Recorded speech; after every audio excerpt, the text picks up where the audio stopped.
सप्तम दिवस के सोपान में प्रवेश करें। आज सप्तम दिवस की कथा श्रवण करने पधारे आप सभी विष्णु भक्तों को आज का जय श्री कृष्ण।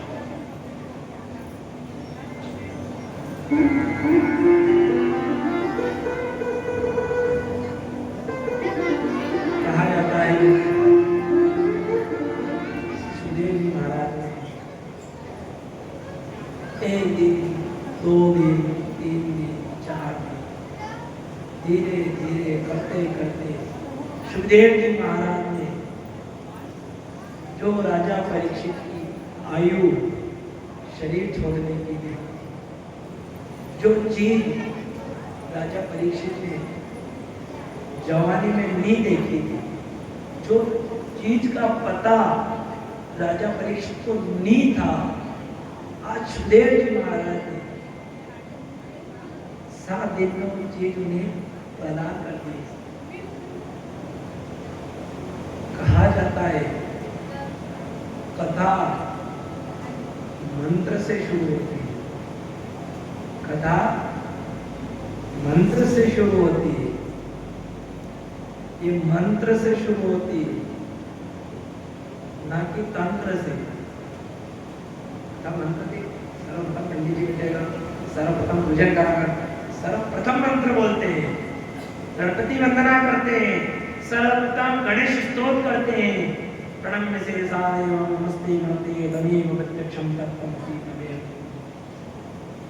तुम ही हो, तमेव केवलम कर्ता, तुम ही हो जो कर्ता धर्ता हो। कथा मंत्र से शुरू होती है। जीवन, ये जीवन श्लोक से शुरू होता है। जीवन भी मंत्र से शुरू होता है, पर कथा मंत्र से शुरू होती है, मंत्र से शुरू होती है और आत्मा को परमात्मा से जोड़ देती है। और फर्क जीवन में और कथा में फर्क केवल इतना है, जीवन भी मंत्र से शुरू होता है, पर ये क्यों समझ आता है जो आगे जाकर तंत्र में उलझ जाता है। आज बीच में क्यों, तो शायद पहले दिन जाओ, दूसरे दिन क्यों, तो पहले के लोग भले साधन नहीं थे पर साधना ज्यादा था। आज साधना ज्यादा है तो साधन कम है। पहले लोग ढंग से जीते थे, आज के लोग ढोंग से जीते थे।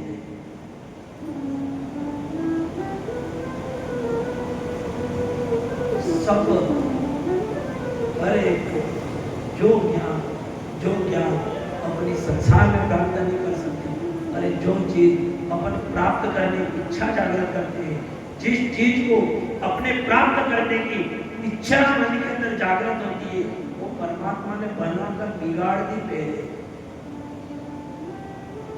आज जो वीडियो कॉल, जिस वीडियो कॉल में अपन एक दूसरे को देख लेते हैं, मोबाइल में करा नहीं वीडियो कॉल, जिस वीडियो कॉल में अपन आज एक दूसरे को देख रहे हैं और कह रहे हैं देखो रे संसार में कितनी तरक्की कर ली, कितनी तरक्की कर ली, करके भाटा तरक्की करा गई, या चीज तो भगवान कृष्ण ने महाभारत में बने ने बिगाड़ दी था।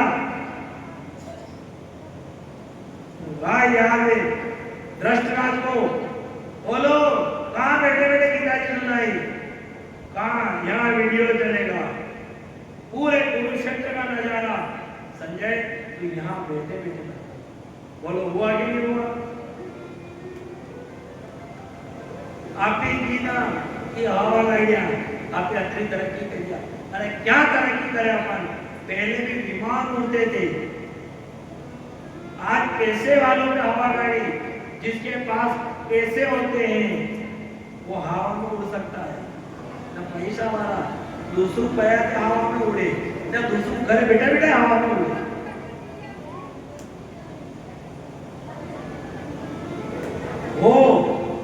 वो हवा में उड़ सकता है, और उस परमात्मा ने तो पहले ऐसा किया था, भक्ति करो वरदान मांगो वो उड़ते फिर। वहां माल चाहिए, हवाई जहाज में बैठने के लिए माल चाहिए, और यहाँ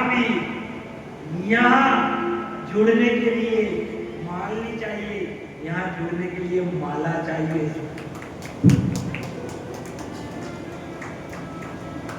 दुनिया माल वालों के पीछे घूमती है, जनता जेब भैया लगा है, 50,000 की गड्डी जेब में है, 10 दाम वहां जेबाड़ी जा भला आपका घर का को डूब के फिर भी घूमता पड़ता।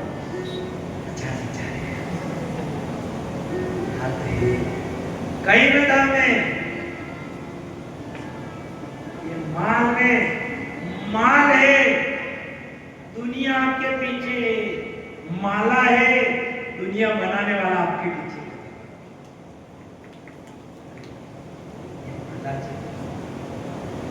अपनी क्या बात करें, अरे यहाँ भगवान कृष्ण ने कंस को मारा, उग्रसेन जी महाराज को राजा बनाया, अपने कक्ष में भगवान बैठे हुए, देवकी ने कहा कान्हा छोटा सा था, मैंने गोकुल भेज दिया था, क्या मैं जाकर कान्हा को भोजन कराया?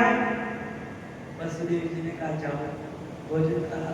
हर माँ की आस होती है कि मैं लाला को भोजन कराऊं। माँ ने थाली जमाई, थोड़ा सा माखन, मिश्री, पूरी, सब्जी, खीर, अनेक पकवान जमाए उस थाली में, जमाकर माँ चली। जैसे ही भगवान कृष्ण के सामने गई, दरवाजा खोला, भगवान से कहने लगी लाला देखो मैं तुम्हें भोजन कराने आई हूँ। कृष्ण भगवान खड़े हुए, मैया मुझे भोजन कराने आई हूँ। हाँ लाला मैं तुम्हें भोजन कराने आई हूँ। और मैया ने थाली के ऊपर जो कपड़ा डाल रखा था वो कपड़ा हटाया, कपड़ा नहीं हटाया, वहां तक तो भगवान हंस रहे थे, पर जैसे ही मैया ने कपड़ा हटाया भगवान की दोनों आंखों में आंसू, भगवान रोने लगे। सब भगवान ने थाली देखी, भगवान को थाली देखकर रोज नहीं आया, भगवान को माखन और मिश्री देखकर आंसू। भगवान ने कहा मुझे परसों नहीं जाना था, तो मैंने बावरी यशोदा से क्यों कहा कि मैं आज जा रहा हूँ, परसों आ जाऊंगा। वो मेरी माँ है, वो मेरे लिए बावरी हो जाएगी। मुझे नहीं जाना था, क्यों कहा मैंने उस यशोदा से कि मैया मैं आज जा रहा हूँ, परसों परसों वापस आ जाऊंगा। कल भी कहा था, साक्षात त्रिलोकीनाथ भी नहीं जानते थे कि मैं एक बार जाने के बाद दोबारा नहीं आऊंगा। वो थाली देखी, भगवान रोने लगे। इधर माँ देवी पूछे, क्या हुआ लाला, क्यों विलाप कर रहे हो? भगवान कुछ नहीं बोले। माँ देव की थाली लेकर चली गई। वसुदेव जी से कहने लगी, वसुदेव जी ने कहा भोजन करा दिया। देवकी ने कहा, ओ नाथ क्या भोजन कराए, वो लाला रो रहा है। मैंने बहुत समझाया, वो लाला चुप ही नहीं हो रहा है, वो लाला रो रहा है। मैंने पूछा क्यों रो रहा है, पर वो लाला कुछ कहता ही नहीं है। पिता कभी नहीं रोता है। पिता फिर भी घर में एक पिता ऐसा होता है, काफी हिम्मत रखता है, खूब दौड़ भाग करे। वो पिता खूब दौड़ भाग करता है। उससे गांव वाले कहते हैं, अरे इतना धन कमा कर कहाँ ले जाएगा, कहाँ रखेगा? वो पिता कहता है, अरे मेरी बेटी आई है, तेरी बेटी बड़ी होगी, मैंने गरीब स्थिति देखी है, पर मेरी बेटी का विवाह धूमधाम से करूंगा, मेरी बेटी के विवाह में कोई कमी नहीं आने दूंगा। वो गांव वाले कहेंगे, अरे बावड़ा हो जाएगा, क्यों इतना दौड़ रहा है, तू थक जाएगा। पिता तो भी नहीं थकता। बेटी बड़ी होती है, विवाह के काबिल होती है, उसका विवाह तय हो जाता है। वो पिता विवाह में भी खूब भाग दौड़ करता है। वो गांव वाले कहे, क्या तुझे थकना नहीं आए, तू थकता नहीं है?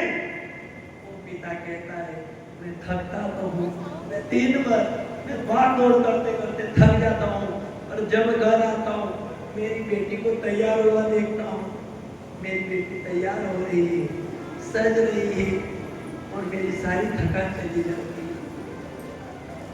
मेरा बेटी का चेहरा देखकर जो भी है मेरी सारी थकान चली जाती है।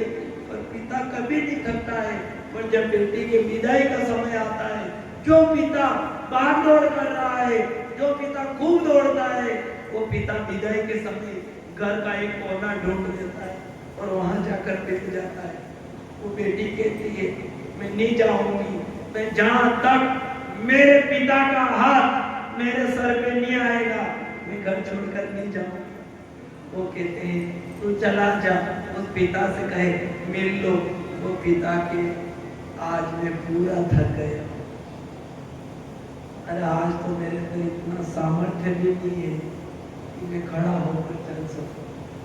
मैं सब देख सकता हूँ, एक माँ बाप बेटे की मृत्यु झेल ले, पर बेटी के विदाई का समय बहुत खतरनाक होता है। भगवान कृष्ण व्याकुल हो गए। वसुदेव जी ने कहा, वो तुम्हें नहीं बताएगा, उसे उद्धव को भेजो, हो ना हो, उद्धव उसका मित्र है, वो उद्धव को अवश्य बताएगा क्या हुआ। क्योंकि जो बात एक मित्र माँ बाप से छुपा लेता है, वो अपने परम मित्र को बता देता है।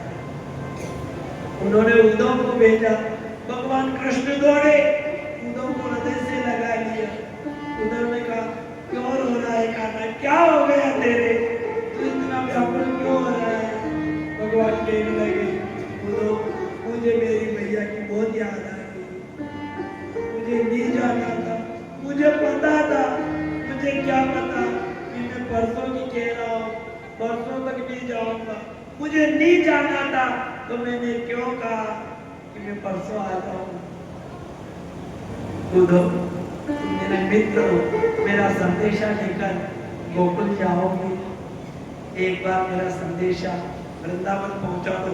उद्धव कहने लगा, अरे वो गावड़ा है, मैं मथुरा जंक्शन का रहने वाला हूँ, मैं सिटी को छोड़ के गावड़े के अंदर कैसे रहूंगा? भगवान ने कहा, 2 घड़ी रुक जाना, पर हे उद्धव मेरा संदेशा पहुंचा दे। उद्धव ने कहा, 2 घड़ी से ज्यादा नहीं रुकूंगा मैं, वो गावड़ा है, कौन रुके गावड़े में, केवल 2 घड़ी रुकूंगा, उन गोपियों को, माँ यशोदा को संदेशा देकर मैं आ जाऊंगा। भगवान ने कहा, उद्धव केवल 2 घड़ी रुक जाना, पर मेरा संदेशा मेरी गोपियों और मेरी मैया तक पहुंचा देना। भगवान कहने लगे, उद्धव मैया से कहना, उद्धव मैया से कहना,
विचार कर लेना, आज ये चली जाएगी, आज आखिरी दिन ये चली जाएगी, अपन सब चले जाएंगे, कोई अपने घर लग जाएगा, कोई अपने घर लग जाएगा।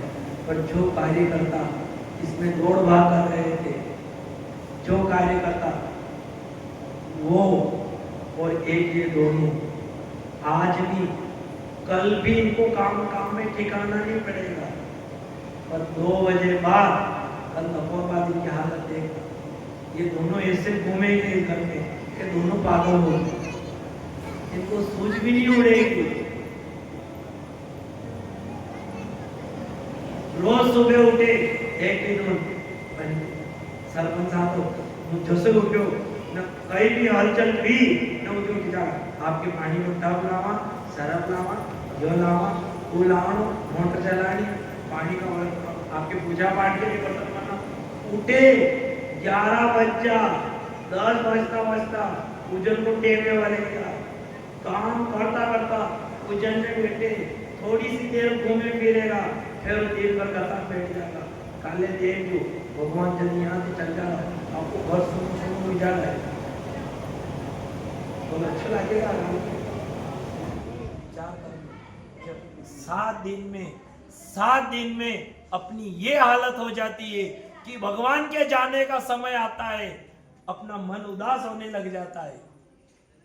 7 दिन में पता चल जाएगा, सिर्फ भागवत आई थी 7 दिन में ये जाएगी, आज चली जाएगी ये, आज भी कुछ पता नहीं चलेगा, कल इन यजमान को महसूस हो जाएगा, कतरो अच्छो लगेगा, दो ही बैठेगा, दो ही बात भी करेगा तो कहेगा कतरो अच्छो लगा, कितना अच्छा लग रहा था, सब बिखर हो जाएगा। आज ये बेटी है, अना की घर की बेटी है, आज यानी बेटी की जिंदगी 7 दिन में अपनी ये हालत हो जाती है कि अपन को इसके बिना अच्छा नहीं लगता है। तो विचार करो उन वृंदावन वासियों का क्या हुआ होगा। 11 वर्ष 59 दिन तक भगवान वृंदावन में रहे थे ना, जब वो छोड़कर गए हो तो क्या हुआ। उद्धव ने कहा मैं जा रहा हूं, वो 2.5 घड़ी से ज्यादा नहीं रुकूंगा। भगवान ने क्यों है, जाओ तो सही आप। 2.5 घड़ी की केटर गया, 6 महीना तक उसका साल हो गया। वहां गया, जैसा ही मथुरा के अंदर था तब तो उद्धव का अहंकार था, मैं सिटी का रहने वाला हूं, मथुरा जंक्शन का रहने वाला हूं, कन्हैया मेरा मित्र है, सब बात मुझसे करता है। भगवान ने कहा तो जा तो सही। दो मन में विचार कर, क्या कन्हैया बावड़ा हो रहा है, उन गाँव वालों के लिए रो रहा है, मथुरा जंक्शन में आ गया है। पर जैसे ही रथ चला मथुरा से, तो मथुरा से जब चले उद्धव, तो वृंदावन निकट आया, वहीं पर ज्ञान ने अपना अनोखा रंग दिखलाया। जैसे ही मथुरा से निकले, वृंदावन निकट आया और वैसे उद्धव का चरण कांपा लग गया। जितना अहंकार था सब समाप्त हो गए। वो झाड़, वो कांटे उद्धव से कहने लगे, उलझ कर वस्त्र कांटों में और लगे उद्धव को समझाने, तुम्हारे ज्ञान का पर्दा फाड़ देंगे,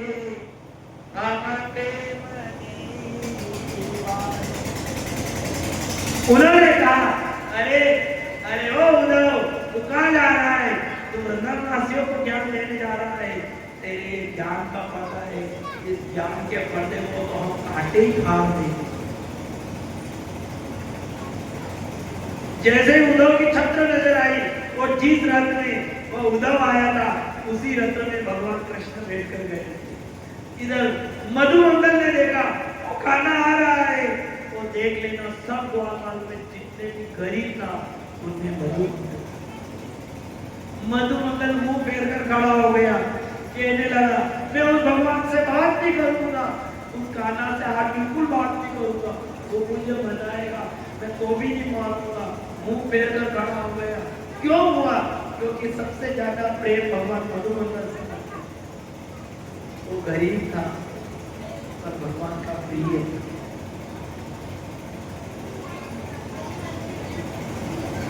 वो मुंह फेर कर खड़ा हो गया। रथ आया, उद्धव उतरा, पर जब मधुमंगल को कोई बुलाने नहीं गया, मधुमंगल समझ गया ये मेरा कान्हा नहीं होता। अगर मेरा कान्हा होता तो सर्वप्रथम मुझसे मिलने आता। उद्धव ने देखा और जैसे ही कहा, वालों ये बताओ माँ यशोदा का घर कौन सा है? और जब से भगवान गए, ये ग्वाल बाल रोज सब काम छोड़ दिया, रोज सुबह पहले उठते, उस मथुरा की बाट पर आकर बैठ जाते, शाम तक बैठे रहते और घर जाकर माँ यशोदा से कहते, ए मैया तेरो लालो तो आज भी नहीं आए। उद्धव कहने लगा, माँ यशोदा का घर कौन सा है? वो ग्वाल बाल कहने लगे, कौन है तुम जो आज कन्हैया के जाने के बाद तुम पहले हो जिसने माँ यशोदा के घर का पता पूछा है? अरे जब से वो कान्हा गया है, माँ यशोदा के घर का पता पूछना ही छोड़ दिया लोग। पर तुम माँ यशोदा के घर जाना चाहते हो तो ये पानी का पनारा आ रहा है, इस पनारे चले जाना, ये माँ यशोदा के घर जा रहा है। और उद्धव ये कोई पानी का पनारा नहीं है, ये माँ यशोदा के आंसू है, ये 9 लाख गायों के आंसू है जो आज भी कन्हैया के विरह में हो रही है। उद्धव गया, किवाड़ बजाए, माँ यशोदा से कहा, मैया ओ मैया। माँ यशोदा पे जो आवाज लगाई, माँ कहने लगा, अरे चिल्लाओ मत, मेरा कान्हा पालने में सो रहा है, मेरा लाला जाग जाएगा। जब भगवान छोटे से थे, जिस पालने में माँ झूलाती उसी पालने को झूला दे रही है। उद्धव ने पालने में देखा, माँ यशोदा की दशा देखी, उद्धव के आंखों में आंसू आ गया। उद्धव कहने लगे, ये कैसी परीक्षा ले रहा है भगवान? मैं तो जान रहा था वो कान्हा बावरा हो रहा है, पर बावरे करने वाले तो सब यहाँ बैठे हुए। मैया, ओ मैया। यशोदा ने कहा आवाज मत करो, मेरा लाला बहुत मुश्किल से सोया है, ये उठ जाएगा। तो वहां से निकले, गोपियां मिली, गोपियों से कहा ए गोपियों, मैं तुम्हारे लिए देखो ज्ञान की पोथी लेकर आया हूँ। ऐसी किताब तैयार करी थी साहब उद्धव ने, भगवान कृष्ण ने पर्ची दी थी, उनके बाद भी 80 किताब तैयार करी।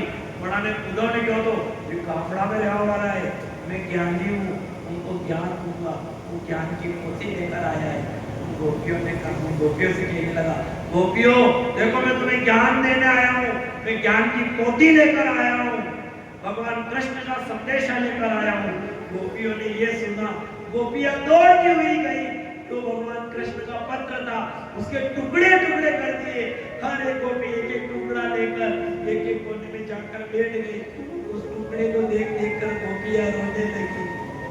वो उद्धव कहने लगा अरे गावड़े में रह गए तुम, तुम्हारा कुछ नहीं हो सकता है, मूर्खों, तुमने ज्ञान की पोथी फाड़ दी, तुम्हें कभी ज्ञान नहीं आएगा, तुम कभी ब्रह्म को नहीं समझ सकती। गोपियों ने कहा चुप, क्या तुम ब्रह्म ब्रह्म कर रहे हो, तुम हमें ज्ञान सिखाने आए हो। उद्धव तुम ब्रह्म को मानते हो तो ये बताओ तुम वेद को मानते हो कि अद्वैत को मानते हो। वेद मतलब सगुण, अद्वैत मतलब निर्गुण। तुम किसे मानते हो, तुम साक्षात जो ब्रह्म है उसे मानते हो कि जो निराकार है उसे मानते हो। उद्धव ने कहा मेरा ब्रह्म निराकार है। उन गोपियों ने कहा तेरा ब्रह्म तो निराकार है, हमारा ब्रह्म तो ऐसा है। अरे हमारा ब्रह्म तो हमारे साथ गोबर सोता है, क्या तेरे ब्रह्म ने कभी गोबर सोना है? अरे क्या तेरा ब्रह्म तेरे साथ रास रचा है? उद्धव ने कहा नहीं रचा। गोपियों ने कहा मेरा ब्रह्म, अरे हमारा ब्रह्म तो हमारे साथ रास रचाता है। और तू किसकी बात कर रहा है, तू किसकी बात कर रहा है, तू हमें समझाना आया है? अरे उद्धव हमारा तो तन मन जो था सब कान्हा को दे दिया। गोपियां कहने लगी छोड़ दे उद्धव, ये ज्ञान की बातें छोड़।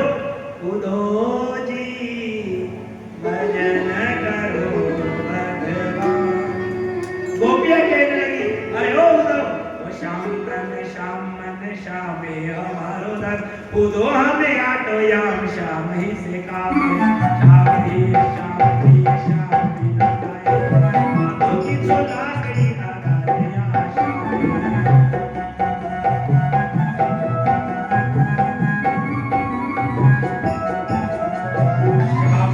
श्यामति श्याम हे प्राणपति श्याम सुतलाए न सुताए यहाँ का, दो गुण भय गोरे पति मित्र लाए को भाई न भाई यहाँ बोलो श्याम तन श्याम मन श्याम ही उदो में आतो याम श्याम।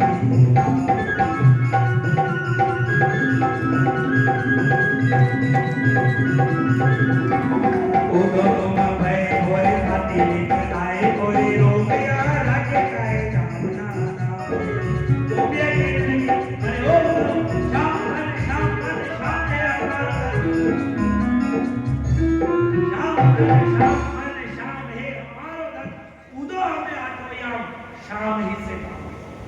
और तू काले पार्टी की बात करे, इसके अंदर जो काले कलर की शाही है, हमें तो काले कलर से ही नफरत है।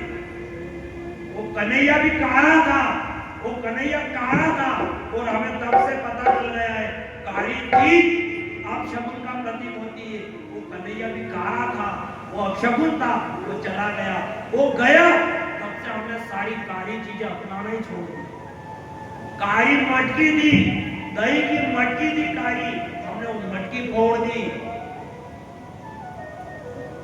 वो भंवरा फूल में पागल होता है, वो भंवरा काला होता है, फूल में रस होता है, जहां तक रस रहता है वो भंवरा बैठ जाता है। फूल बंद हो जाए फिर भी भंवरा बैठा रहता है, और जैसे ही वो फूल मुड़ जाता है वो भंवरा उड़कर चला जाता है। हम गोपियों के साथ वो कान्हा छलिया आया, वो भंवरा था, उड़ गया। वो गोपियां कहने लगी बहुत कारे अजमाए रे उदो, कारे बहुत अजमाए रे उदो, कारे बहुत अजमाए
और द्वारिका का राजा क्या हुआ, वो पीला पीताम्बर धारण करने लगा।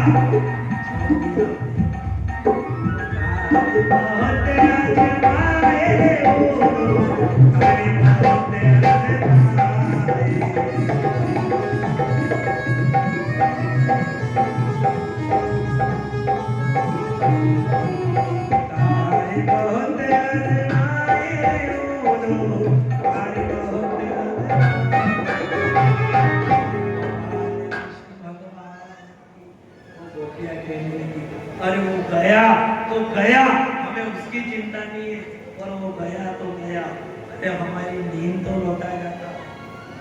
जब से वो गया है किसी ने नींद नहीं निकाली,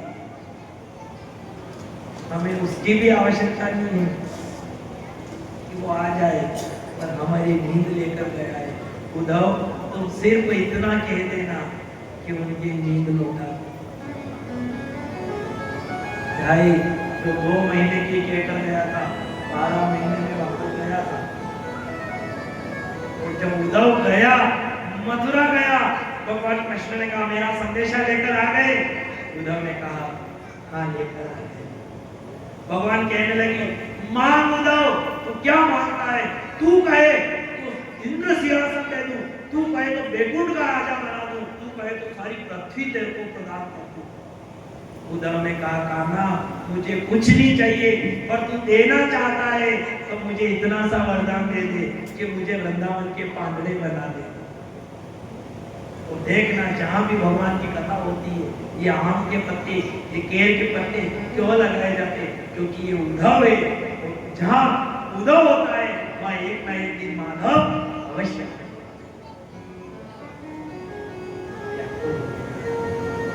भगवान ने कहा गोपियों ने मेरे लिए कोई संदेशा भेजा है। उद्धव ने कहा क्या कहा गोपियों ने।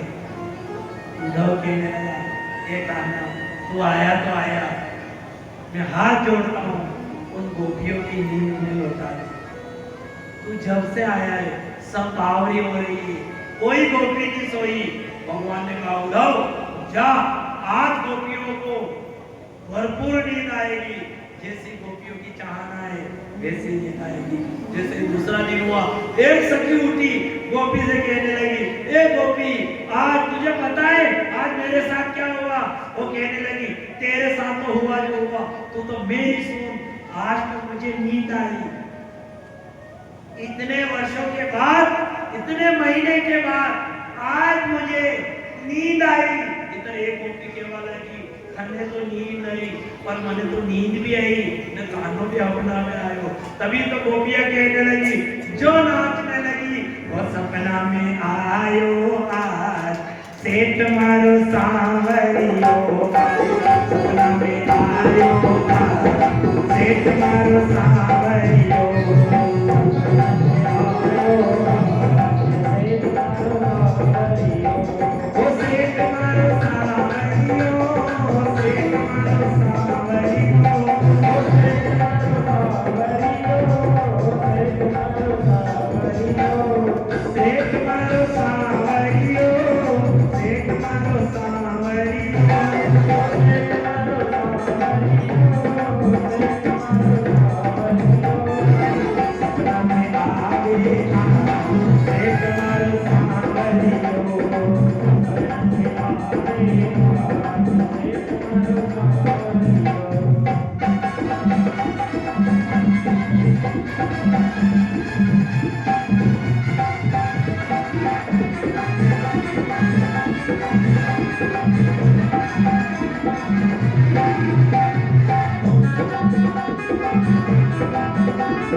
तो आज पेट मारो सावरियो मछलियां नचा दो आज पेट मारो सावरियो।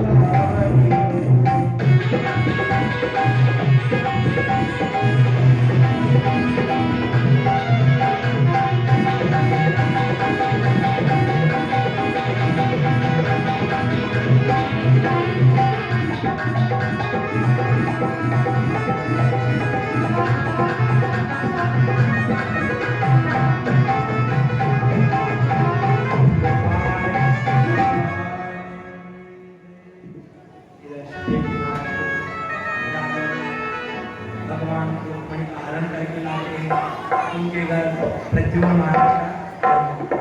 जैसे ही प्रद्युम्न का जन्म हुआ इधर शमरासुर नाम का लेके आता है और उन्हें उठाकर ले जाता है और सागर के अंदर डाल देता है। प्रद्युम्न जी को सागर के अंदर डाला, मछली ने निकला, उस मछली को धीमरों ने पकड़ा। धीमरों ने कहा बहुत बड़ी मछली हाथ लगी है, इसे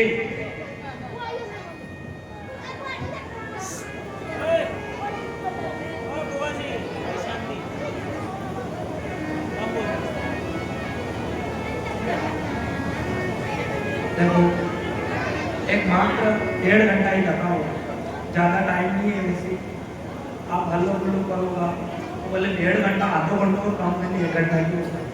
कथा तो 2 घंटा की भी कोई आज खाली कथा कथा जो मात्र 1 घंटा में कथा आने आवाज करो तो मन क्यों तो हीरा वाहन खोलिए जहां कुंजड़ों का हार अपनी पोटली बांध के चलिए अपनी शब्द शब्दों को कोई मामूली मत समझना।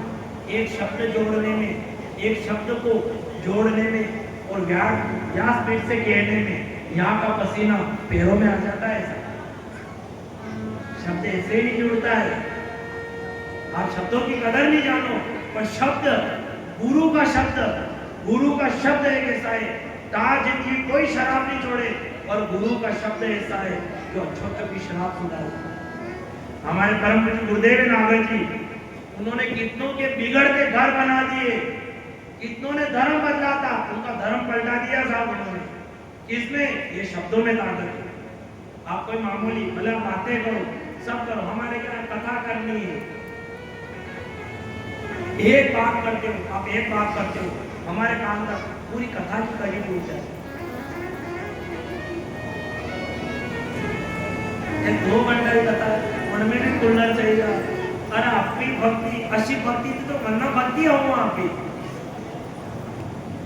भजन करिया मतलब घर की ताली नहीं बजावा फिर का भगवान दे तो क्या थी दे पचे भगवान नहीं दे पचे तो मसा घंटिया दे।